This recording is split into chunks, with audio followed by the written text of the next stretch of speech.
হে আল্লাহর বান্দারা, তোমরা যারা নিজের নফসের উপরে জুলম করেছো, অত্যাচার করেছো, লা তাকনাতু মির রাহমাতিল্লাহ, আল্লাহর রহমত থেকে মায়ুস হয়ে যেও না, নিরাশ হয়ে যেও না, হতাশ হয়ে যেও না।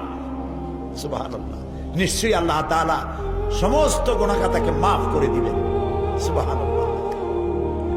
হযরত ওমর কান্না জড়িত কণ্ঠে বললেন, আচ্ছা তোমাদের মধ্যে কি আব্দুল্লাহ ইবনে মাসউদ আছে নাকি?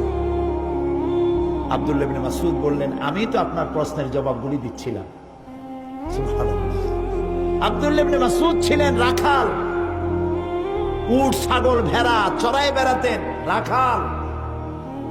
আব্দুল্লাহ ইবনে মাসউদের মতো রাখালকে এই কোরআন শরীফ তাকে রাইসুল মুফাসসিরিন বানিয়ে দিয়েছে। সুবহানাল্লাহ। খাট্ট খট্ট মানুষ ছিলেন, ছোট্ট মানুষ ছিলেন। একবার তিনি গাছে উঠতেছিলেন খেজুর গাছে খোরমা পাড়বার জন্য।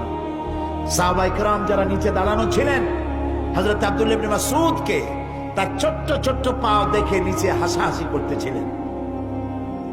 রাসূলুল্লাহ লক্ষ্য করলেন, বললেন, সাহাবীরা তোমরা আব্দুল্লাহ ইবনে মাসউদের ছোট পা দেখে হাসতেছো?